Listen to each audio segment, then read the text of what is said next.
번 읽겠습니다.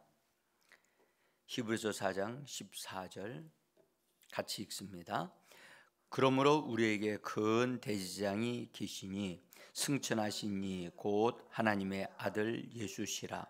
우리가 믿는 도리를 굳게 잡을지어다.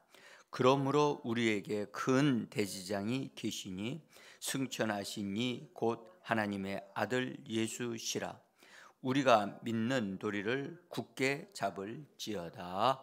아멘. 오늘도 믿음으로 새벽을 깨우고 예수의 이름을 부르면서 은혜의 보좌 앞으로 나오신 귀한 성도님들, 또한 우리 교회에 속한 모든 분들, 제자교회와 새생명교회에 속하신 모든 분들과 그들의 가정에 속한 모든 분들에게 하나님이 예비하신 신령한 은혜가 성령과 말씀으로 풍성하게 공급되어지는 이 새벽이 되어지고 오늘 하루가 되어지기를 예수 이름으로 축복합니다. 오늘은 바른 고백을 굳게 붙잡아야 한다 하는 말씀을 좀 드리려고 합니다. 우리가 여태까지 이제 고백에 대한 부분들을 이렇게 보면서 바른 고백을 어떻게 해야 되는가 하는 부분도 우리가 좀 조금씩 하루하루 이게 전진해 나가고 있습니다.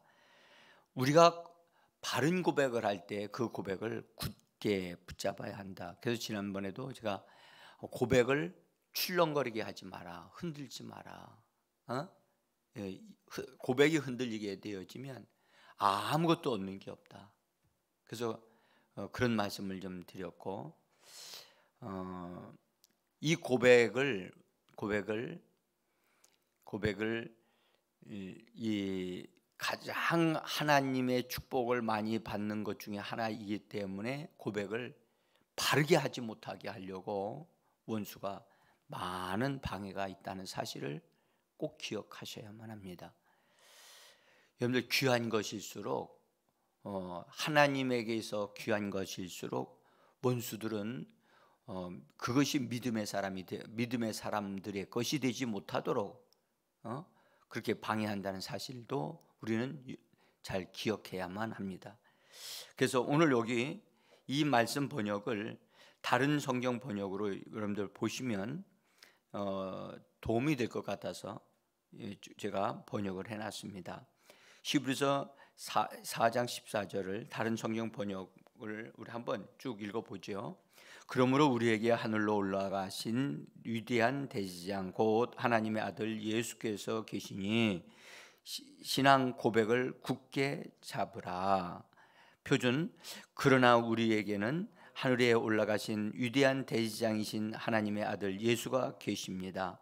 그러므로 우리의 신앙 고백을 굳게 지킵시다. 하늘로 올라가신 하나님의 아들 예수시라. 우리의 고백을 굳게 붙들어야 하리라.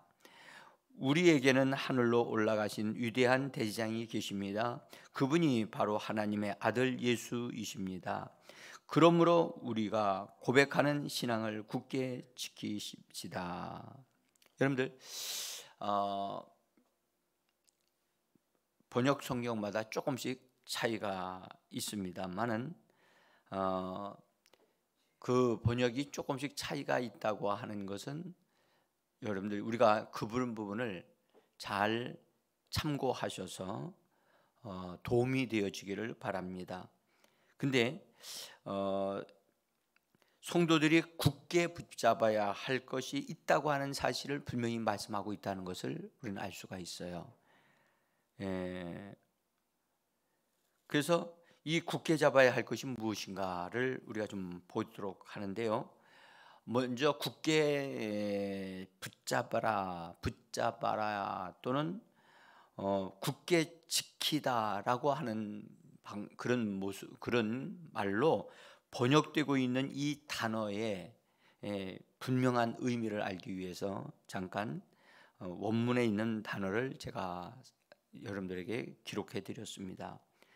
클라테오라고 하는 단어인데 이 단어는 현재 능동형으로 되어 있어요. 그리고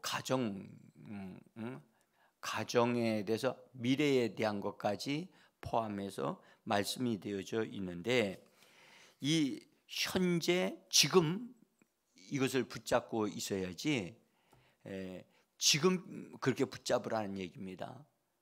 전에도 붙잡았는데 지금도 붙잡아야 한다는 얘기죠. 그리고 그것도 능동적으로 붙잡아야 한다는 의미를 가지고 있습니다. 이 말씀 번역을 보면 번역이 여러 가지로 되어져 있는데, 붙잡다, 얻다, 얻는데 그걸 얻기 위하여 힘써서, 그러니까 힘쓰는 것도 그냥 힘쓰는 적이 아니라 폭력적으로 그것을 폭력을 사용해서라도 얻어야만 한다는 의미를 가지고 있는 단어예요. 그러다 보니까 체포하다라는 의미도 있고 또 감금한다는 뜻도 그렇게 번역되기도 하는 단어입니다. 이거는 법적인 어떤 데 사용되어지는 그 단어로서 소유권을 가진다라는 의미를 가지고 있어요. 그래서 소유권을 가지려고 하니까 그 차압하는, 강제적으로 차압해 두는 것, 이건 당신 마음대로 할 수 없어, 이건 내가 관여합니다 하고 차압하는데, 그래서 압류한다고 하는 의미를 가지기도 합니다. 이 단어를 보면 굉장히 강한 뜻을 가지고 있어요. 강한 의지를 가지고 있어요.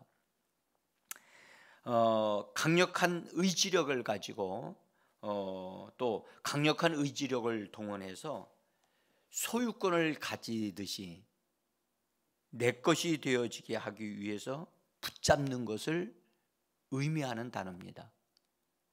여러분들, 이 말은 굉장히 강력하지요. 이거는 그 사람이 그냥 내버려 둬라, 그냥 되어지면 되겠지 하는 그런 식의 그런 말이 아니에요. 이 단어는 강력한 의지를 동원하고 그것을 반드시 내 것으로 잡아 얻기까지는 포기하지 않겠다는 거예요. 포기하지 않겠다. 그래서 반드시 내 것이 되게 하겠다라는 강력한 결단이 있는 말이 붙잡다라고 하는 이 단어에 들어 있습니다. 자, 여러분들, 믿음을 갖는 것 매우 귀중하고 중요합니다. 믿음이 없이는 하나님을 기쁘시게 할 수 없습니다. 그런데 믿음을 갖기 위해서, 여러분들, 믿음을 갖기 위해서 우리가 뭐 기도해야 된다 그런 말씀도 없습니다. 성경은요, 믿음을 갖기 위해서는 하나님의 말씀을 들어야 한다라고 말씀하고 있어요. 그래서 로마서 10장 17절에서는 믿음은 들음에서 나고 들음은 하나님 그리스도의 말씀으로 말미암아 된다라고 우리에게 말씀합니다. 그래서 이 말씀을 보면 믿음을 갖기 위해서 굳게 붙잡으라 이렇게 하시는 말씀이 아닙니다.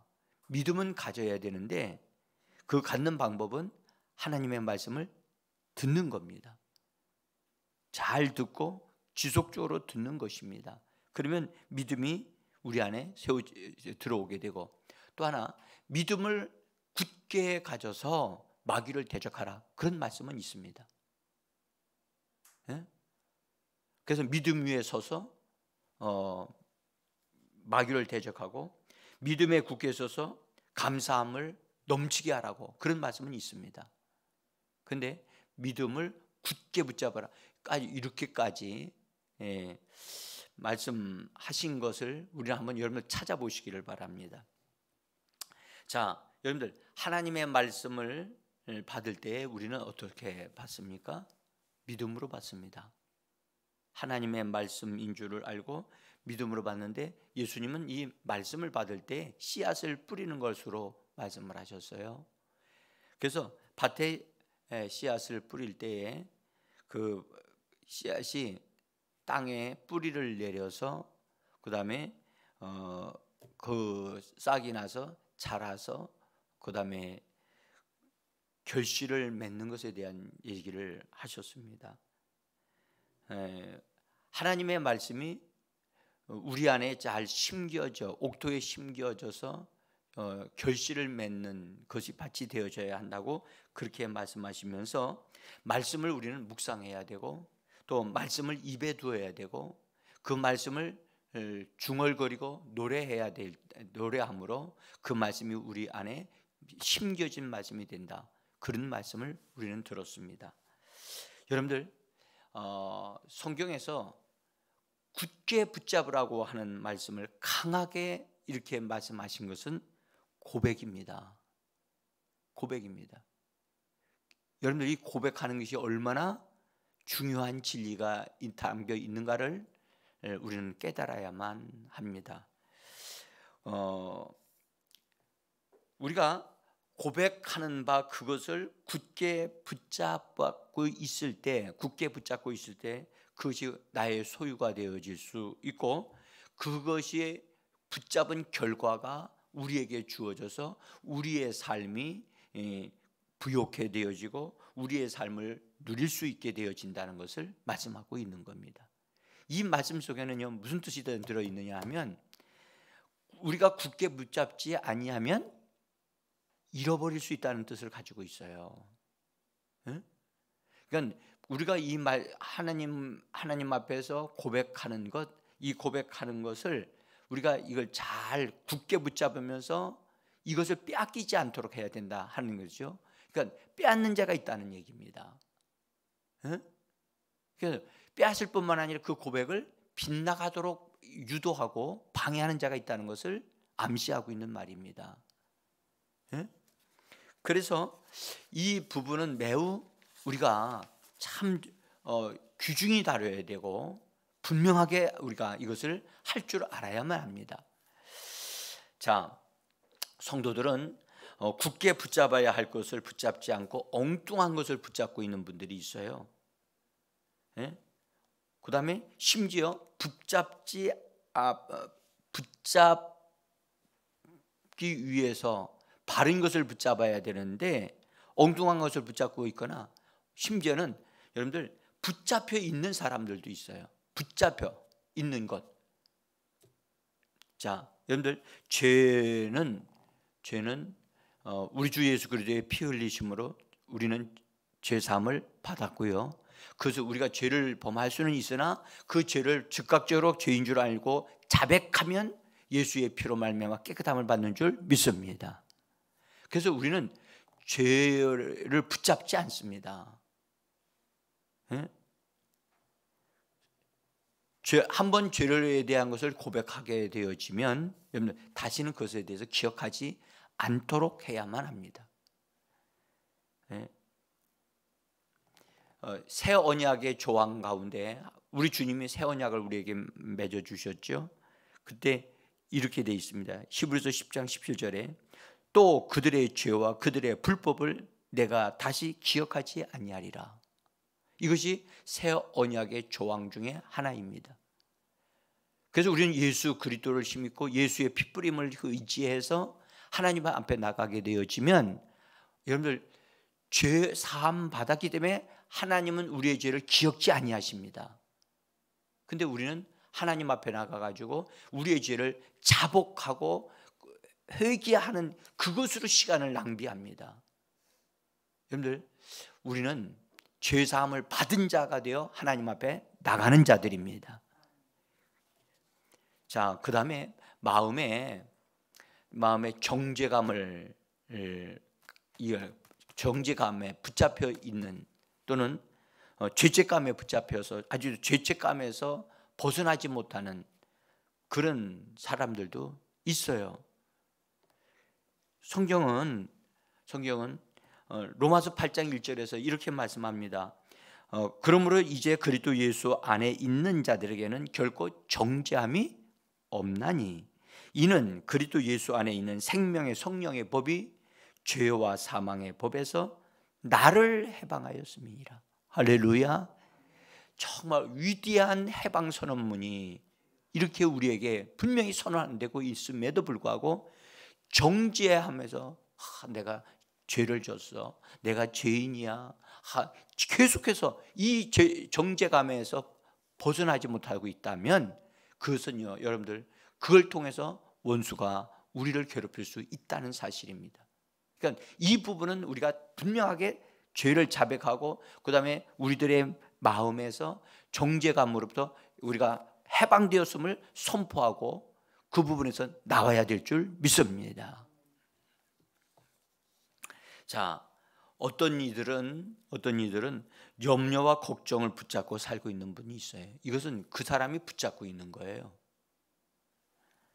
이것은요, 분명한 것은 이건 불신앙입니다. 성경에 염려하라, 그리하면 복을 받는다, 그런 말씀 없습니다. 염려하라, 그리하면 그 문제가 풀어진다, 그런 말씀 없습니다. 마태복음 6장에 보면 25절로부터 보면 6번씩이나 강조하여 염려하지 마라고 말씀을 하셨습니다. 그래서 지금도 우리 주님은 우리에게 말씀합니다. 염려하지 마라. 특별히 너 목숨을 위하여 또 내일을 위해서 그 염려하지 마라. 그렇게 강력하게 말씀하시고 계시는데 우리들은 이 말씀에 대해서 이 말씀으로 우리 자신을 분명하게 세우고 염려하지 않는 생명, 부활의 생명 예수로 살아가야 될 줄 믿습니다. 우리는 목숨으로 살아가야 하는 자들이 아닙니다. 우리가 사는 생명은 예수의 생명입니다. 우리의 이 목숨의 생명은 이미 십자가에 못 박았습니다. 그래서 끝난 생명인데 이 인간의 생명으로 살려고 하면 모든 만사가 다 걱정되고 근심되어질 수밖에 없어요. 그러나 주님 말씀합니다. 너희는 이미 십자가에서 끝장났다. 말씀하시면서 예수의 생명으로 예수님이 네 안에서 너를 통해서 사시는다. 그래서 예수님이 내 안에서 사시도록 하는 오늘 하루가 되어지기를 간절히 원합니다. 자, 어떤 이들은요, 육신의 느낌이나 감각이나 경험이나 체험을 붙잡고 있는 분들이 있어요. 자기가 경험한 바에 의하면 이것이 맞다, 또는 내 경우에 의해서는 이것이 옳은 것 같다, 그렇게 말씀하시는 분들이 있어요. 그런 분들은 그것을 근거로 해서 그것이야 기준이 되어서 다른 것들을 이렇게 바라보는 기준으로 삼는 거거든요. 그 기준은 옳지 않습니다. 우리의 체험, 우리의 느낌, 이것은 여러분 천연적인 것이기 때문에 항상 변화될 수 있어요. 바꿔질 수 있는 거예요. 이것은 우리가 붙잡을 수 있는 게 아니에요. 오늘 느낌이 몸이 이렇게 쑤시는 거 보니까 뭐 할 것 같아요? 비 올 것 같아요. 그런 분들이 있어요. 느낌을 따른다니까. 그런 느낌이 맞을 수도 있고 안 맞을 수도 있어요. 그걸 마치 진리인 양 그걸 붙잡고 있으면 안 되죠. 우리는 그런 것에 흔들리지 않고 하나님의 말씀대로 살아가면 되어지는 겁니다. 감각을 의지하면 안 되거든요. 감각적인 신앙이요, 이게 참 위험합니다. 이 신앙은 우리는 문제가 있을 수 있어요, 삶의 현장 속에. 그러나 우리는 문제 때문에 그 문제를 붙잡고 매달리고 그 문제를 해결하기 위해서 아둥바둥하는 자들이 아니고 그 모든 문제를, 어려운 문제를 주님 앞에 맡기는 자들이고 주님의 능력으로 그것을 해결하는 자들임을 고백합니다. 여러분, 성경은 말씀하셨습니다. 너희의 모든 짐을 주님께 맡겨 버리라. 버리라고, 심지어 너희 염려를 맡겨 버리라고 말씀하셨거든요. 그래야 맡겨 버릴 때 그분이 우리를 그것을 돌보신다는 거예요. 근데 그걸 붙잡고 있어요. 붙잡을지 않아야 될 걸 붙잡고 있으면 그건 우리가 에너지 낭비고 힘들지요. 여러분들, 오늘 붙잡지 않을 것은 붙잡지 않아야 되고요. 정말 우리가 굳게 붙잡아야 할 게 무엇인가를 분명히 아셔야만 합니다. 고백을 굳게 붙잡으라고 말씀을 하시면서 고백하는 그것을 굳게 붙잡아야 그것을 얻을 수 있다는 거예요. 오늘 이렇게 말씀합니다. 여러분들, 입으로 시인함으로 입으로 고백하는 것을 얻는다고 성경은 말씀하고 있습니다. 여러분들, 얻는 것은요, 고백한 이후에 얻습니다. 이게 성경의 원리예요. 자, 로마서 10장 10절을 보면 이렇게 되어 있습니다. 사람이 마음으로 믿어 의에 이르고 입으로 시인하여 구원에 이르느니라고 말씀하셨는데, 입으로 시인한다는 말은 고백한다는 말입니다. 똑같은 단어인데요, 여기서는 시인으로 번역을 했어요. 입으로 고백함으로 그 다음에 실제를 얻을 수 있다는 거예요. 사랑하는 성도 여러분, 구원도 입으로 시인함으로 고백함으로 얻는 것입니다. 구원도요. 고백이 있어야 구원이 이루어지는 겁니다. 응? 말씀에 대한 고백이 많아질 때 얻는 것이 많아지는 겁니다. 왜냐하면 말씀은 씨앗이기 때문에 우리 입으로 고백할 때 씨가 뿌려지는 거거든요. 자, 기도를 많이 하면 많은 것을 얻는다고 성경은 말씀되어 있지 않습니다. 예? 기도하면 응답받습니다. 분명히 기도해야만 합니다. 그러나 여러분, 많은 분들이 기도는 많이 하는데 여러분들 고백이 없어요. 말씀 고백이 없다는 얘기입니다. 말씀 고백이 있어야 그것이 씨를 뿌리는 것이 되어서 추수가 되어질 수 있는데, 기도는 많이 하는데 고백은 없어요. 이것이 한국교회 성도들의 해결해야 될 문제예요. 우리는요, 균형이 필요합니다. 기도도 해야 되고 하나님의 말씀을 고백함이 또한 많아져야만 합니다. 그래야 우리는 우리의 삶이 말씀으로 채워지는 역사가 있고 말씀이 일하시는 역사가 있게 되어지는 겁니다. 여러분들, 우리 그리스도인들은 말씀으로 태어났잖아요. 그렇기 때문에 우리는 말씀을 먹어야 되고 말씀으로 사는 자들이 되어져야만 하기 때문에 말씀을 말하는 자가 되셔야만 합니다. 여러분, 말씀을 고백한 것은 그것이 그대로 이루어진다고 하는 사실을 확실히 믿고 그 믿음으로 말한 것은, 고백한 것은 그것을 굳게 붙잡아야 돼요. 이루어지기까지 그걸 놓지 마셔야 돼요. 포기하면 안 돼요. 새벽에 기도할 때는 그것을 굳게 붙잡고 굳게 고백을 하고 선포를 하는데, 현실에 딱 돌아가게 되어질 때 느낌이 아닌 것 같아, 안 되는 것 같아. 그러면 사람들과 대화하다가 또는 독백을 스스로 하다가 안 되는데, 이거 안 되는데 라고 하는 말이 우리를 유혹한단 말이에요. 그거를 딱 정리하고, 우리의 환경과 우리의 느낌은 그러하다 할지라도 나는 말씀으로 산다. 나는 말씀으로 우주 만물을 창조하신 하나님의 말씀은 하늘에 굳건하게 섰기 때문에 나는 요동하지 않는다. 그래서 말씀을 계속해서 고백하면 하나님의 역사가 일어나는 것을 믿으시기를 바랍니다.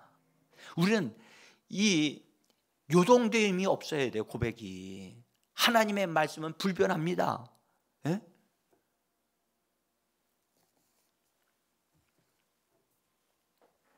자, 굳게 붙잡지 않으면 그것을 놓칠 수 있다는 것을 말씀합니다. 그래서 고백한 것은 유지해야만 합니다. 유지해야 됩니다. 그래서 여러분들, 말씀 고백하는 것은요, 아침에도 고백하고 저녁에도 고백하시고, 그것이 그 역사가 계속해서 넘쳐나기까지 계속적으로 이것을 지속하셔야 돼요.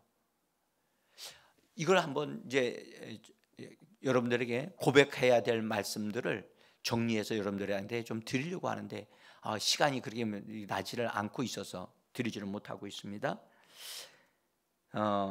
이 고백하는 것은 법적인 구속력이 있다고 말씀을 드렸어요. 강력한 것입니다. 그래서 고백은요, 여러분, 그 사람 자신만이 할 수 있는 특권이에요. 기도는 다른 사람이 대신해 줄 수 있어요. 기도는요, 중보기도 해줄 수 있어요. 그러나 대신 고백은 해줄 수 없어요. 고백은 오직 그 사람 자신의 것이에요. 그래서 그 사람이 고백하는 거기 때문에 그 사람의 자신이 그것을 얻어 누리게 되어지는 거예요. 사랑하는 성도 여러분, 말씀 고백은 여러분들 고백하는 자를 통해서 여러분들 그 말씀의 능력이 나타나게 되어지는 것입니다. 그래서 그 사람이 고백을 했기 때문에 그 사람의 삶을 말씀이 부욕해 하는 거예요. 이 원리를 꼭 기억하시기를 부탁을 드리면서, 여러분, 고백은 암송하는 게 아닙니다. 암송은 할 수 있습니다. 그러나 하나님의 말씀을 내 입으로 이 말씀대로 내게 이루어지리다 하는 것은 여러분들 우리가 암송하는 것을 뛰어넘는 거지요. 나의 의지가 담겨 있고 내 마음이 그 말씀과 동의되고 합의되어져서 합의가 되어져서 그것이 나에게 주신 말씀으로 내가 선포하는 것, 그것이 고백입니다. 여러분들, 고백은 암송하는 게 아닙니다. 고백은요, 따라하는 것도 아닙니다. 그 고백은 그 말씀을 내가 받아서 나와 일치되어져서 이 말씀대로 내게 이루어집니다, 내게 이루어졌습니다 라고 선언함으로 그 말씀이 나의 입을 통해서 선포되어질 때 역사가 일어나기 시작하는 것입니다. 성경은 우리에게 이렇게 말씀합니다. 하나님의 말씀은 살았고 운동력이 있어 좌우의 날선 어떤 검보다도 더 예리하여 혼과 영과 관절과 골수를 찔러 쪼개기까지 하시나니, 하나님의 말씀이 이처럼 활동하는 말씀이 되게 하려면 반드시 뭐가 있어야 되느냐? 고백이 있어야만 합니다. 고백과 함께 성령님이 역사하시기만 한다면 여러분들 초자연적인 능력의 역사가 일어남을 믿으시기를 바랍니다. 그래서 저는 여러분들에게 이렇게 말씀드립니다. 기도와 고백을 함께 하시기를 바랍니다. 그러면 여러분의 삶은 어느 순간서부터 놀라운 일들로 놀라운 하나님의 역사와 초자연적인 하나님의 간섭하심이 나타나게 되어질 것입니다. 사랑하는 성도 여러분, 오늘 이렇게 말씀드리면서 정말 이제 고백하셔야 되지 않겠습니까? 이제 고백하기를 원합니다. 기도합니다.